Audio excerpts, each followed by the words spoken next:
John Walsh, I am very excited today, my friend. You know why?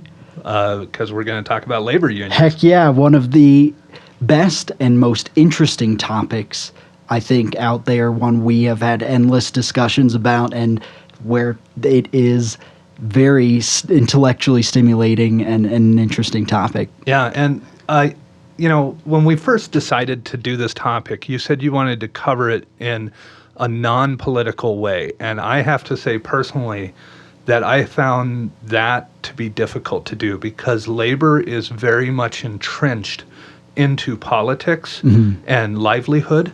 So I'm curious if you found things that were more apolitical in regards to labor unions. Yeah, there was one thing I found that I was really interesting when I was on that business trip when we first started the series, and I saw an interview with Howard Schultz, the former CEO of Starbucks, who honestly, he did a lot of things that people on the left really like, giving part-time employees benefits and college tuition reimbursement, things like that. But it kind of struck me as odd when he mentioned he's anti-labor union. And they asked him about it, and his argument was, look, when he was younger, his dad would tell him when his dad was his age, there were a lot of employers that took advantage of employees in very terrible ways, making them work absolutely unconscionable hours in terrible conditions when they knew that lead paint was bad, and they still said, I don't care, I'm not getting rid of the lead paint in this factory, you're working in it. There were a lot of companies that were terrible. But over time, we've, through legislature and through just our societal standards, raised the standards enough to where we just don't need it anymore. And I thought that was, you could say not entirely apolitical, but it was interesting hearing a pretty, thoughtful argument by someone kind of on the left making an argument that you usually hear on the right. Yeah, and I'm curious to find out over the recording session whether or not the data supports that. So let's jump right in, shall we? Let's do it. Let's do it. You're listening to It Might Be Interesting with your hosts, Josh Levy and John Walsh. Now, there's an endless amount of information out there on any given topic. And sometimes you just need somebody who can extrapolate it in a way that might be interesting. So, what research did you end up finding that was nonpartisan that we can kind of flip through and educate our listeners on? Yeah, so there is a lot of research we'll be diving into, but I think we should start with this one article that's called 13 Advantages and Disadvantages of Labor Unions, because this provided, I believe, the most bipartisan analysis of the pros and cons, but in a very thoughtful way. Like, it presented each one in the best form, and it really, starting with this, will really help lay the framework for the topics and the research we're going to discuss. So maybe if you read the pros, I'll read the cons intertwined. So do you want to start? That works for me. So for the advantages of labor unions, the first one is that labor unions promote higher wages. So in a majority of U.S. jobs and careers, union representation helps workers bring in significantly higher wages. From data provided by the U.S. Bureau of Labor and Statistics in 2010, unionized workers brought in an extra $800 per month over non-unionized workers. The average union member earned $917 per week before taxes, while the average non-union worker earned $717 per week before taxes. So disadvantage number one is labor unions can discount worker education and experience. Many jobs that are offered in a unionized environment come through seniority instead of education and experience. This means someone who has been at a specific job or company the longest will automatically have the first option to receive a promotion or a job transfer. All right, so point number two for the advantage is labor unions help workers get better benefits. So this one states that over 90% of unionized workers were entitled to medical benefits, while about 70% of non-union workers were entitled to the same benefit. And the unionized workers usually paid less of a share of the benefits they received out of their paycheck. They earned more vacation days and have better access to sick days compared to non-union workers. So, disadvantage number 2 that they outline is labor unions require ongoing dues and may require initiation fees. Union dues are often deducted from a worker's salary automatically and is a percentage of the worker's salary. In in most circumstances, the dues are 1.5 to 2.5% of what the union workers earn. There may also be initiation fees, which must be paid to join the union in the first place. All right, so advantage 3 is labor unions help families receive better benefits. So this point is stating that 89% of union workers had benefits covered by insurance for relatives, for their immediate family, their spouse and children, whereas non-unionized workers had just 66% of benefits, health benefits covered for a spouse or a child. Point 3, labor unions may participate in activities that workers disagree upon. Most states in the U.S. allow unions to spend money on political lobbying and internal lobbying for specific causes. Not every worker may agree with the candidates that the union may endorse or the cause that the union may lobby for. Advantage number 4, labor unions provide better access to a funded retirement. So for unionized workers, over 90% of them have access to a retirement benefit that is provided by the employer. So this is either a 401k or IRA or a combination, and the non-union counterparts have access to retirement benefits through an employer just 64% of the time compared to over 90%. Point 4, labor unions discourage individuality. There is strength in numbers, which is a tremendous advantage for worker safety and security. Working in groups also tends to generate groupthink, which limits individual creativity. Workers are often bound by decisions a union will make, even though they disagree with them. Advantage number 5, labor unions provide worker protections. So in most states, non-union workers are typically employed in what is called at-will environment. So this means an employer can fire someone for virtually any reason, and only limited expectations are there, which involve discrimination or whistleblowing. Any reason outside of the limited exceptions will qualify as a legal termination. And at best, an employee simply has access to unemployment benefits. Unionized workers can only be fired for what is called a just cause. There must be evidence of misconduct, and disciplinary action can usually go through arbitration or a grievance procedure prior to any termination.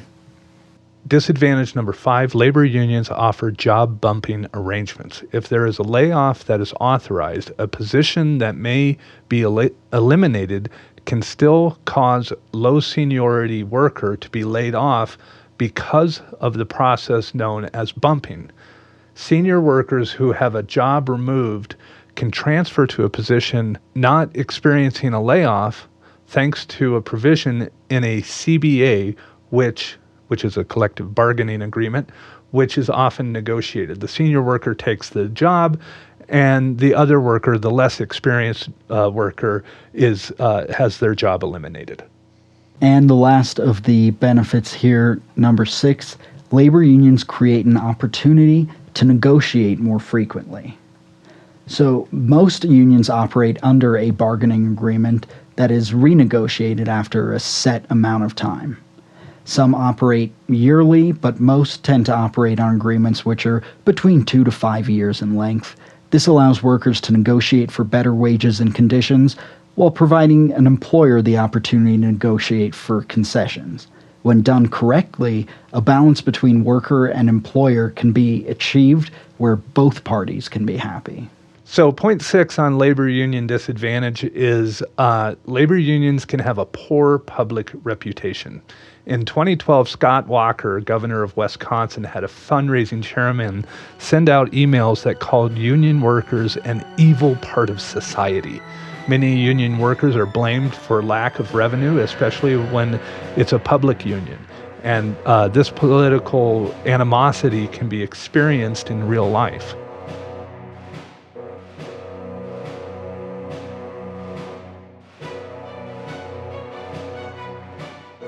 All right, so to evaluate this difference, what I want to do is I want to, propose a scenario, and if you're listening, just, answer this in your head or send us your thoughts even, but let's say you're about to re-enter the workforce. You've been unemployed, you want to re-enter.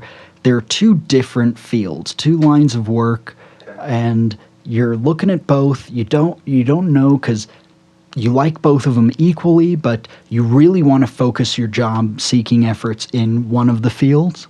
So you decide to do a bit of research on some benefits, some additional information about the companies in each of these fields, and you find out the following information. And I want to know if this does stand out and how much it influences your opinion on which of these industries you want to focus on. Okay. So let's take a look here at child care assistance.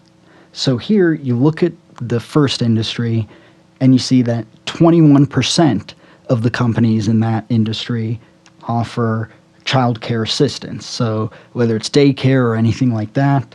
And in the second one, it provides 14%. 14% of the companies. Oh, gotcha. Okay. So that means, either the chances are going to be 14% that you apply for one that offers the child care coverage, or maybe, the lower percentage, the less common it is that, it's not very highly valued in the industry as a whole. So whether you jump from place to place, it might not have it at all. It's not a valuable part of that industry. So can I shout out a couple other benefits, and you give me like some percentages? Like let's say industry A, what's their percentage that offers funeral pay?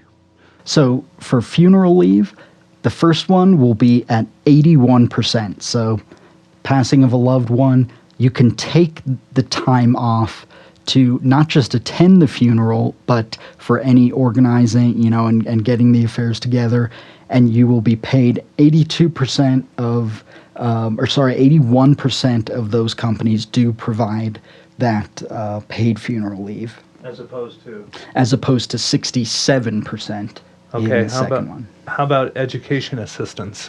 So for education assistance, the first industry, 57% of the companies there will provide education assistance that's work-related, that directly affects your on-the-job work. Versus 48%.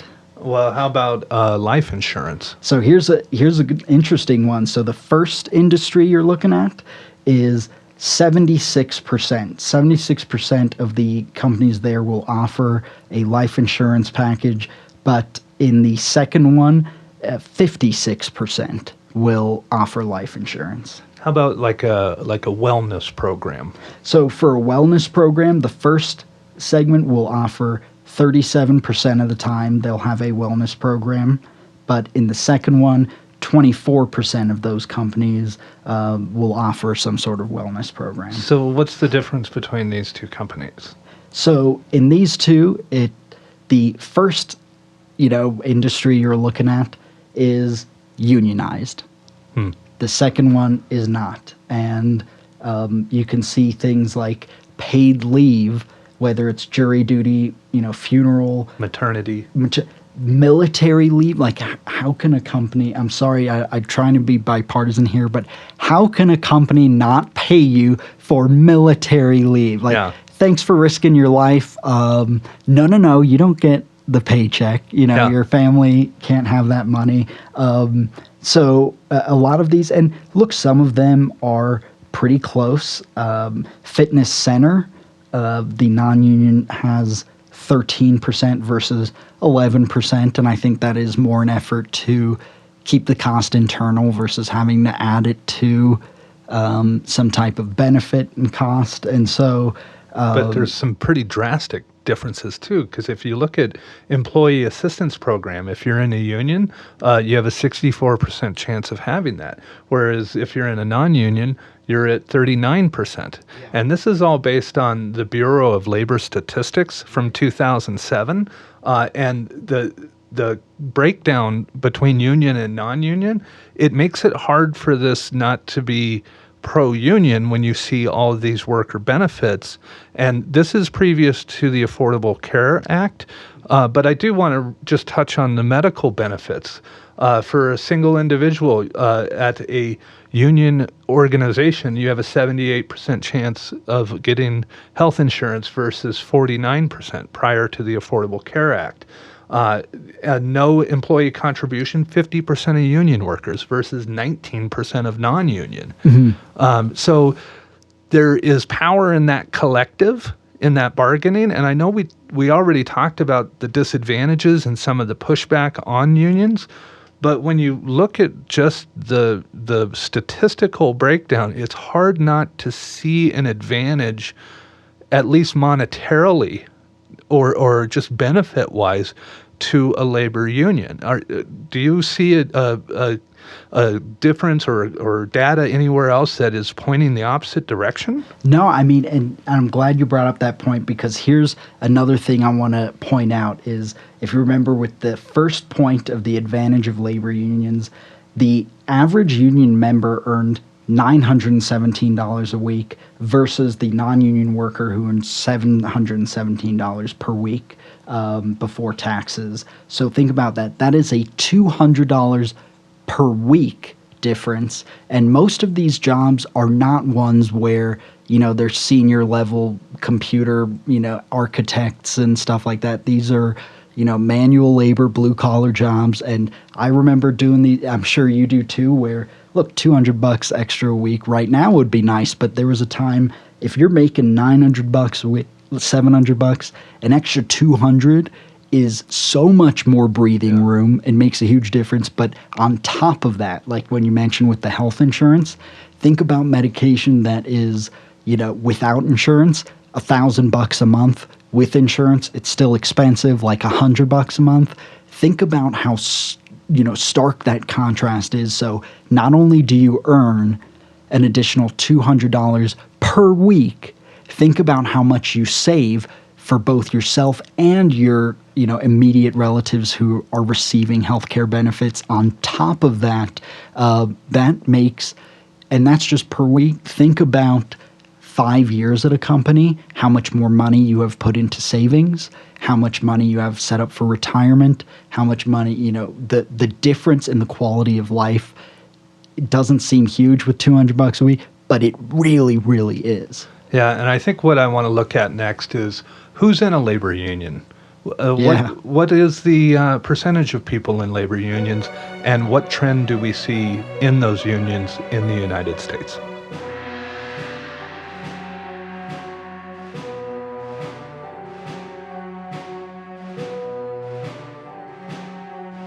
So if you go onto the Bureau of Labor Statistics site, they have a thing called the Economics Daily, and it breaks down, just labor statistics in the U.S. And this is a chart that I found that shows the number of people in labor unions from 1983 to 2018. And they break it down into different demographics. For example, the highest group of people within labor unions in 1983 were African American at 27.2%. Today, that's down to 12.5%. If you look at just the total number of men in labor unions in 1983, it's 24.7, whereas today it dropped down to 11%. And then if you look at Hispanic or Latino, 21% in a labor union, and today all the way down to 9%, so in single digits. So we had another graph up here that shows a historic trend. Starting in about 1935, you see a spike that goes all the way up to 1950. This is total number of members within a union. And right around 1955 is the apex of the mountain, and it slowly slides down all the way to current times. And I know that you did some research, and I'm anxious to hear what you came up with. Yeah, and if I may, one little question I'd like to pose to people is, so think about at 1954 you said was the absolute peak. Thereabouts, yeah. And around 1970, 1980s is when it started going down, and it's just continued. So let's say, I know of course there are a million different factors that play into the economy, the overall strength and health of the economy. But one question I'm going to throw out there for anyone is just take a moment and think, how strong was the working and middle class of America in the 50s, 60s, even through part of the 70s? Right. How strong in comparison was the working class, 80s, 90s, especially since the financial crisis? If you're working in middle class in America, for the most part, are you better off now than you were, in the 80s, in the 90s? I think all of us that grew up in the 80s had a parent or a grandparent who was in a union, retired with a pension, worked for the same factory for 35 years, and had disposable income that seems to be getting further and further out of reach for a lot of Americans these days. And not just that, there was a kind of phenomena in the 80s, like there was that tectonic shift very early in the 80s where all of a sudden the vast majority, for the first time ever in the Western world, the vast majority of middle class households needed to be dual income. But what happened was they only needed, maybe 20, maybe 30% more income to pay the bills. So both parents went to work, and they didn't get 20%. They suddenly had at least 70, 80% more income. So they had all this additional money. Like it almost seemed like the more and more these blue collar, middle class, working class families got to a point where it created this dichotomy where they thought, well, yeah, I don't need a union. Yeah, my dad was part of a union. It was great. But look, we got this extra income, and now we're starting to feel the downhill effects of what happens there. And it seems like unions might have at least a little more value than we've given it in recent years. And there has been a pushback from industry on unions for as long as they have existed. And today we see that pushback in something called right to work,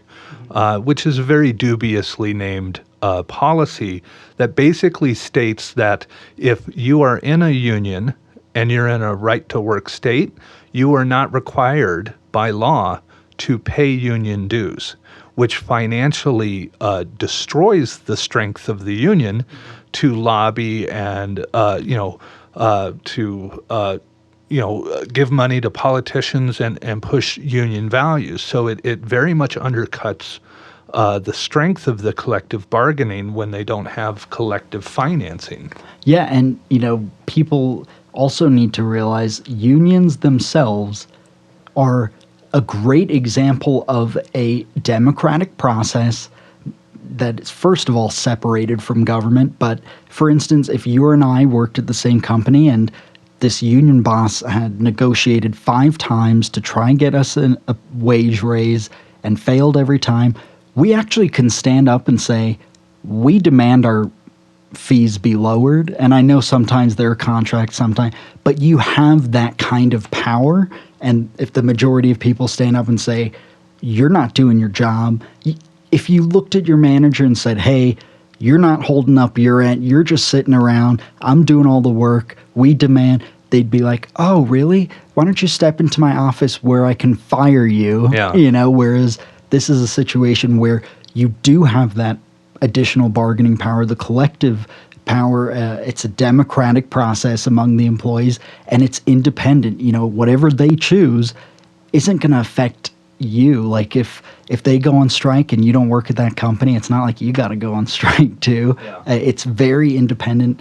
It seems like a very, very libertarian thing personally, because it is so removed from government and it's a small version of a democracy, very localized. And when you take that out of the company, right, and you give them that collective power, instead of relying on the federal government to raise minimum wage, you're now having that collective power within to raise it, correct? Yeah, and you're, I understand the sentiment of looking at Washington and saying, look, these guys are hundreds of miles away, living in these fancy homes. Like, they don't know a dang thing about my neighborhood and what I go through. But the union boss lives in the same neighborhood, goes to their kids go to the same school, and it is very, even if it's a diverse workforce, every one of you has that shared commonality of we work at the same place for the same boss, doing similar job. We understand, like, they have something where it can be very effective. And I like mentioning that it's a democracy because we think of unions as being these, raucous, rabble-rousers on the street with their signs and, marching and picketing. But that's literally less than 1% of the time. Most of the time it is dull, wonky, just negotiating and back and forth. And then it gets resolved. But it's very, it seems like it is portrayed as a thorn in the side, but it is for a couple people. Yeah, for the people with the megaphone. Right. A lot of times it seems to be a thorn in the side. And the thing, there are certain myths perpetuated that it helps or it prevents adequate price competitiveness and everything like that, and it affects the company revenue overall, but we've actually seen it doesn't have that effect, and one argument for that is you have employees who've been there for 10 years, and they're still there, and they can do that job more efficiently than having to replace them every 6 months and take 3 months to train the new guy who leaves after 3 months, and that's extremely inefficient, uses up a lot more resources. So you have the person you literally never have to worry about because they show up and they do their damn job every day and they do it well. And yeah, you pay them a few dollars more per hour, but they contribute a hell of a lot more. They save the company in other areas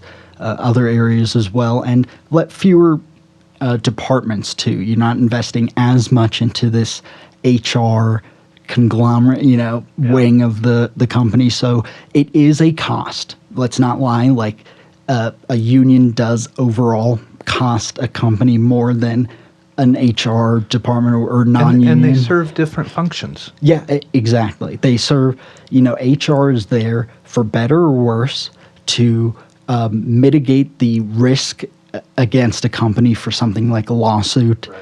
And so, for instance, a lot of companies with HR have agreements that employees sign, sometimes not reading the fine print and knowing that you cannot sue a company if there's even sexual harassment. You have to go into forced arbitration. And so you can't go public, and the HR is there to moderate, but no, it's to prevent, it's not to protect you, it's to protect the company from that. And then so they are kind of on the side of the company, and I hate saying that because it sounds almost like malevolent, but are they getting? If you're going to eliminate a labor union and replace it with HR, that's exactly what you're going to want to have that control over HR. I have always seen the difference between a labor union and human resources as being labor unions go to the executives and say, here's what we want, and HR comes from the executives and says, here's what you get.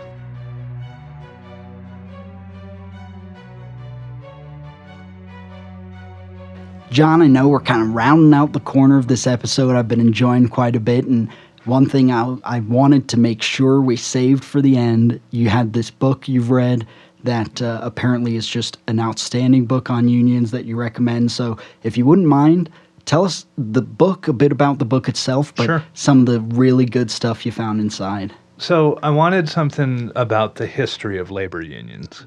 And so I Googled best book for labor union. All right. And this was number one. It got the most stars. It's called There Is Power in a Union. It's by Philip Dre. And the byline is The Epic Story of Labor in America. And a couple weekends ago, I was sitting on my patio and I just opened this to a random chapter and I read this really great story and I wanted to share it as part of our discussion. So this story is about two kind of overly ambitious men. One is a guy named George Pullman. He was born in upstate New York in the 1830s. And he relocated to Chicago in his 20s. And he had a business where they would hoist and move a building. Now, back then, they didn't have plumbing and electrical and all that stuff. So you could literally relocate buildings. He'd have an army of like 1,200 men. And there was this one hotel called the Tremont House, which he moved several blocks without breaking a single window pane. No way. That's insane. It's crazy. And so he developed a name for himself in Chicago doing this. And he was a businessman, so he was constantly traveling on locomotives. This was in the 1880s or so. And he's like, why are these trains, why do they have these hard wooden seats? You know, and you go to a train depot and you're there for a layover in this cold, transfer station for hours. And then another train comes in and you're sitting on a hard seat the whole time. He's like, can't we have just a little bit of luxury in these train cars? So he developed a train car that had padded seats and it had a room, like individual rooms that you could rent. And it became known as the Pullman Sleeper. George Pullman had become interested in something called the model tenement movement. It was a series of writings about how, all these towns that he would go to, like he would go to Cleveland and to Harrisburg and then to Pennsylvania, Pittsburgh and so forth. And he would just see slums, it was just a cesspool. And he felt that the real problem in these cities were the landlords, these brutal, vicious landlords that cheated people out of money. And so he decided what he would do for his new train car factory was to build his own town. So he bought 4,000 acres on the south side of Chicago and built a town there. So, all right, I got to stop you there and I got to ask you something.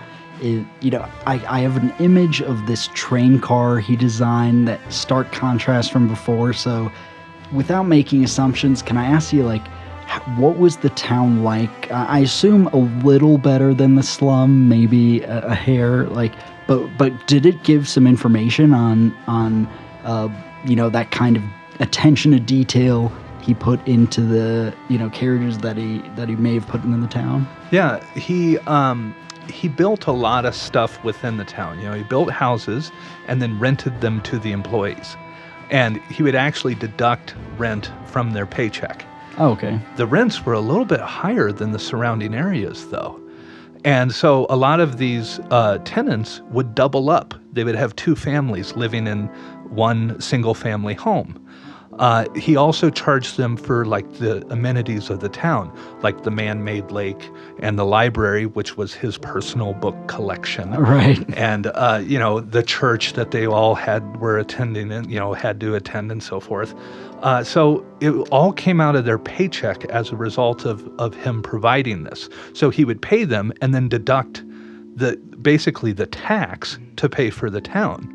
The problem was that in the late 1800s, we saw an economic downturn. And Pullman decided that the thing to do was to lower the pay of his employees. However, he did not lower the rent. So it got a lot of the townspeople rather angry that he would do that. I can imagine, yeah. What Pullman did was he started to slowly distance himself from the working force. He didn't want to hear their complaints, and he thought he was being more than charitable to them. So he relied upon his managers to deal with the employees. So you're telling me, and correct me if you see this differently, but this is essentially, he took his managers and turned them into his HR, You know, they handled the employee grievances, and They were by no means as nice as HR is. right. Okay. Yeah. I can't wait to hear that story. But that's why I'm asking. Like, you know, if they are more like union bosses or HR. Like, did they hear the people's grievances? And The short answer is no. They may have heard the grievances, but they were terrified of Pullman themselves.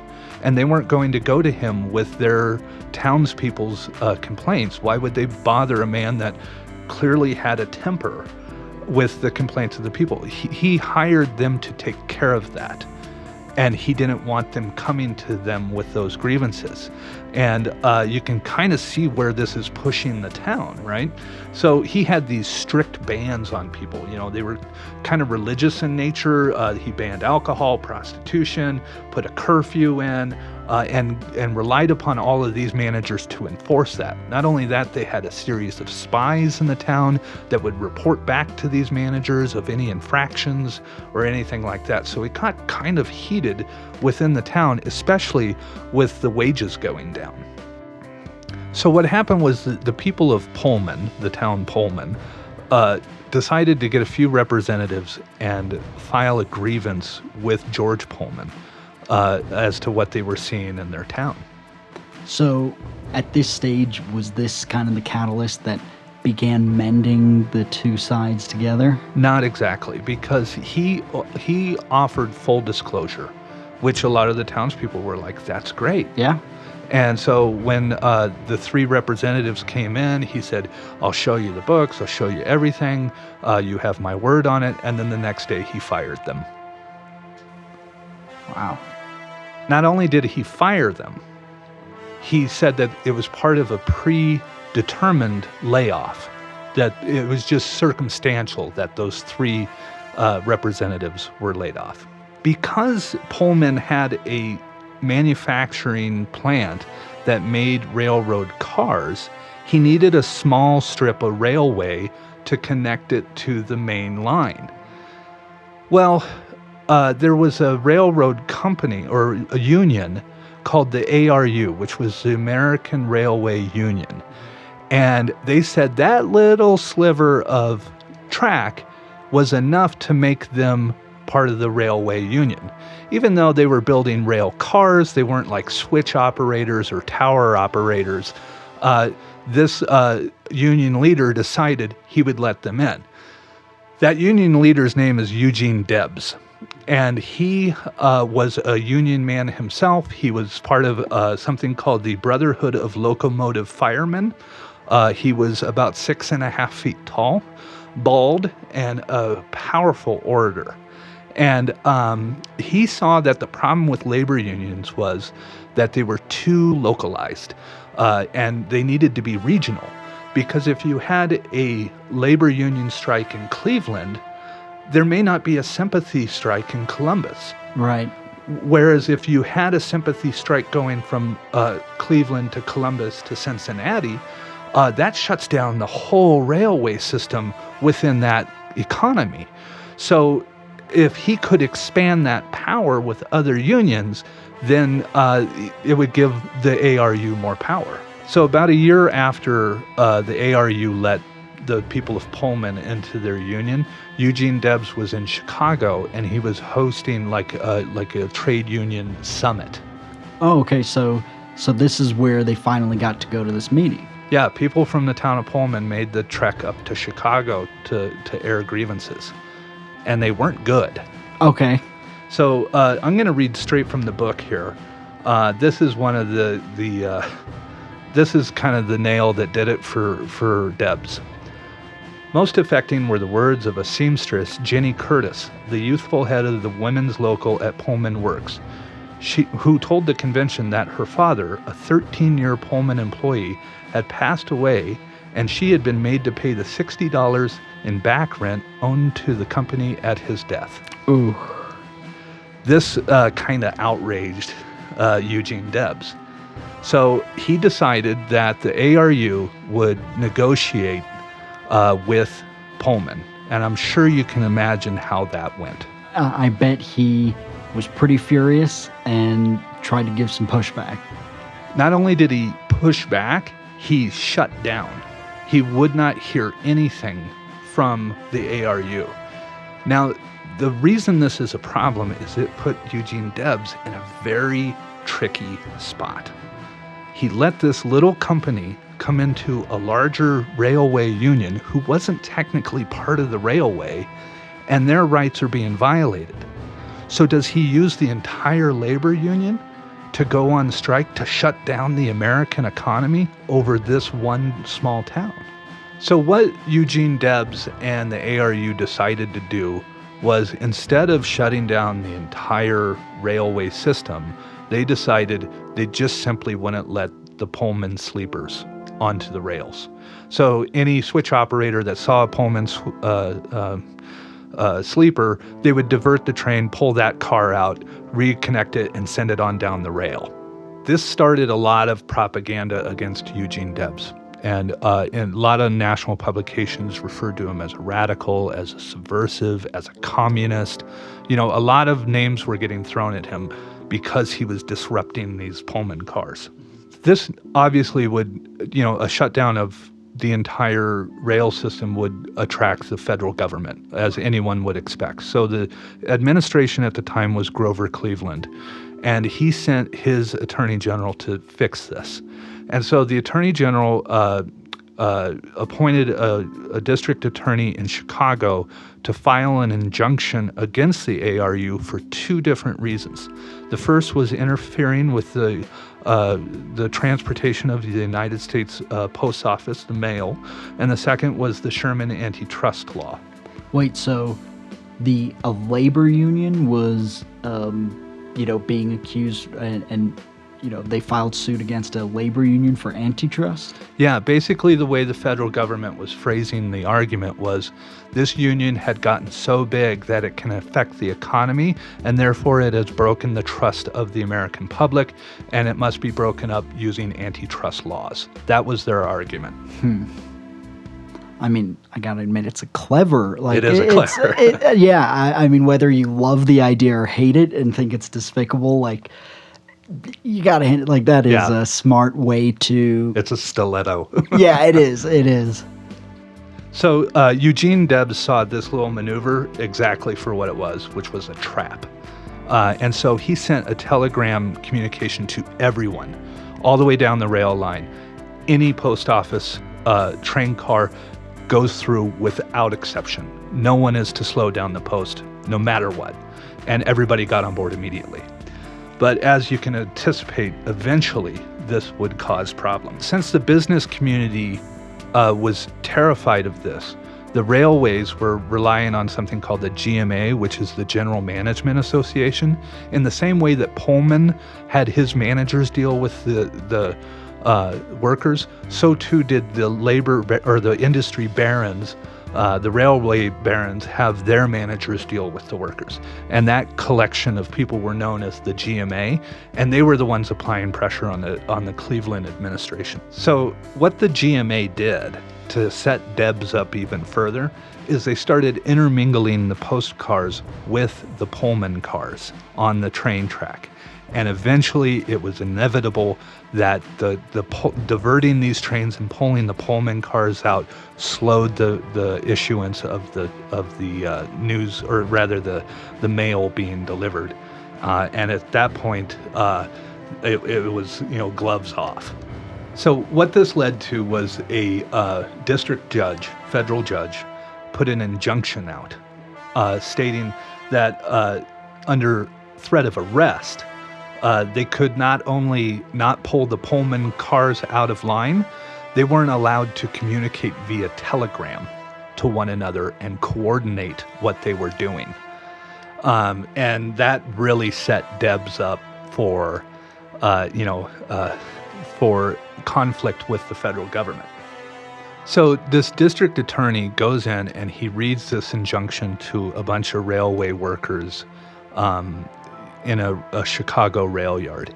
And they start, chanting to hell with the government, and they started vandalizing, and this scared this district attorney, who then cabled the federal government and told them these guys are out of control. And the federal government started to consider doing exactly what Eugene Debs and the governor of Illinois were begging them not to do. I can see the look on your face. Please tell me they didn't send in forces, military force or anything. So they dispatched the National Guard to deal with this. So, mayors from other towns were in a panic, and they were writing to the government saying, hey, it is not as bad as this attorney is making it out to be. Don't send in troops. And Grover Cleveland did it anyway. So he was urging everyone not to strike and not, to keep it together. Well, that's one thing to do for the labor unions. It's another thing to urge the people of the town who are outraged about troops in their backyard to not do that. And all of these poorer people and drunks and unemployed people, they took to the street and they wreaked havoc. They overturned over 700 cars. They set them alight. There was a force that was brought in as deputies to bring these people in under control. People were getting shot and beaten with sticks, and they weren't even part of the labor union. It was crazy. So what Debs did was he created an emergency conference that put out a document addressing whether or not to strike. And the document concluded, we declare it to be the sense of the conference that a general strike at this time is inexpedient, unwise, and contrary to the best interests of working people. Surely with people getting shot in the streets, he was going to be like, all right, we're going on strike right now. Well, it didn't matter because they arrested him anyway. And they arrested him on charges of inciting a riot, and then they released him, and then they immediately arrested him again for interrupting the United States mail. So oftentimes when you have a national crisis like this, one thing the government does do best is they form a committee, and they review what went wrong, and usually they deliver the results of that committee in very candid terms. So I'm going to read straight from the committee, or straight from the book on the committee's results. The Commission's report bemoaned the fact that both capital and labor had become so concentrated that they were capable, in times of strife, of wreaking havoc on the entire economy. It noted that the strike had caused the deaths of 13 people, engaged 14,000 soldiers and police, and had cost the railroads $4 million in revenue and the working men $1.6 million in lost wages. While challenging the wisdom of the ARU's decision to allow Pullman factory employees into the railroad union, the report saved some of its strongest criticism for George Pullman for assuming the dual role of both employer and landlord, and for his refusal to submit disputed issues to arbitration. Most surprisingly, it scolded the railroad barons and their GMA for scheming to destroy the ARU as an illegitimate labor combination when it itself was a combination, albeit of businesses. It also held the government responsible for not adequately controlling monopolies and corporations, and for failing to reasonably protect the rights of labor and redress its wrongs. That first part, it sounded like they were totally, and really no pun intended here, railroading the union boss and literally just saying he was the bad guy all along, the government did nothing wrong, and painting him as this evil, which sounded like they still did a bit, but they didn't, and even though they did that, they also didn't let the government off the hook entirely. Maybe their criticism of the government was a bit lighter. It was like a open-handed slap versus a punch to the face, but it's interesting that they use the Sherman Act on the labor union rather than on the railroad barons, or that's where the real grievance was. And basically this report was saying, hey, government, do your job and break up these monopolies. Right.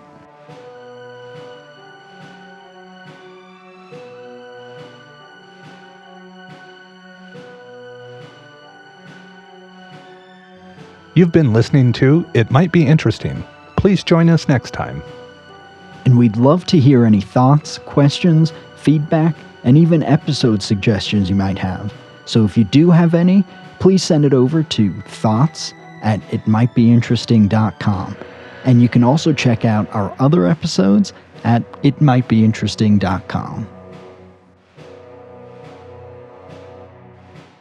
You know, if you do go on that strike, if you do speak up, if you do join that union, your actions today or one day when you go on strike, they could suddenly one day a year from now make the life of someone else 10 times better who is now refusing to accept poor conditions. And because of your actions, you kind of set forth something in motion, whether it's a precedent or something else where, that's something that I think maybe not as common, but a pretty cool thing where, this is localized, but, there is impact. Like, your actions are not meaningless, win or lose. Like, you've done something.